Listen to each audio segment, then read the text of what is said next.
Bible की गिनती की किताब में गिनने शब्द का मतलब है लोगों की गिनती गिनना। इस पुस्तक में इस्राएल के लोगों की गिनती की कहानी 2 बार दिखाई देती है। हालांकि गिनती की पुस्तक का एक और नाम भी है जंगल में।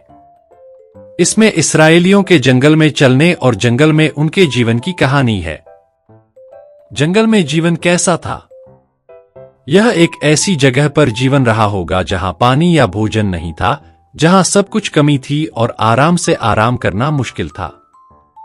इस्राएली हमेशा जंगल में परमेश्वर की शक्ति पर संदेह करते थे, शिकायत करते थे और निराश होते थे।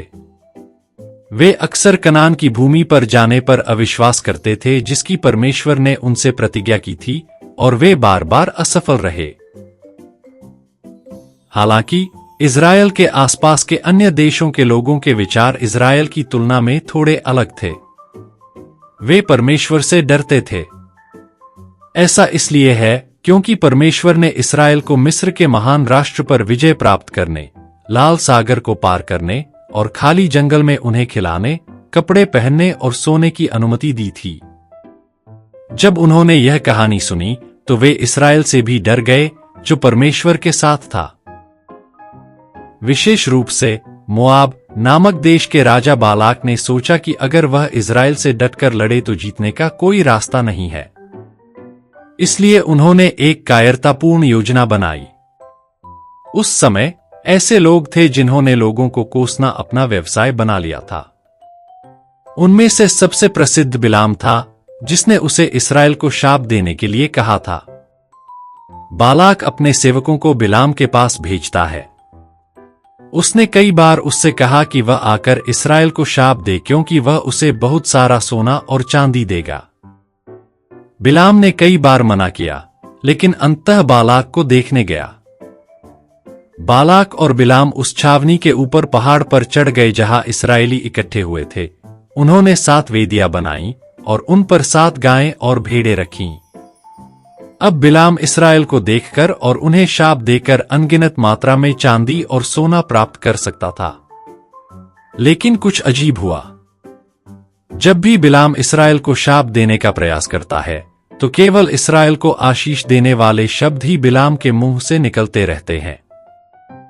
परमेश्वर ने बिलाम का मुंह बदल दिया।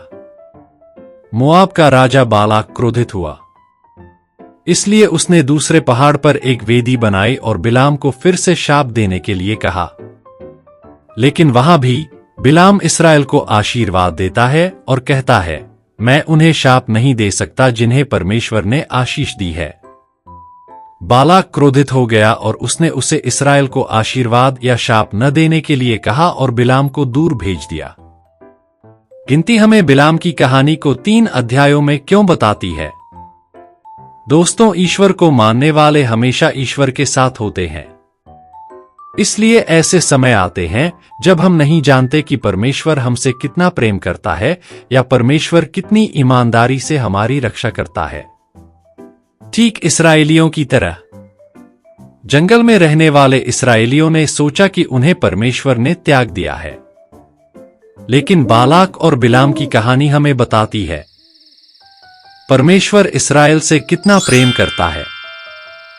परमेश्वर न केवल आसपास के देशों से आने वाले खतरों को बदल देता है, बल्कि एक आवाज को भी बदल देता है जो इस्राएल को आशीष में शाप देना चाहता है।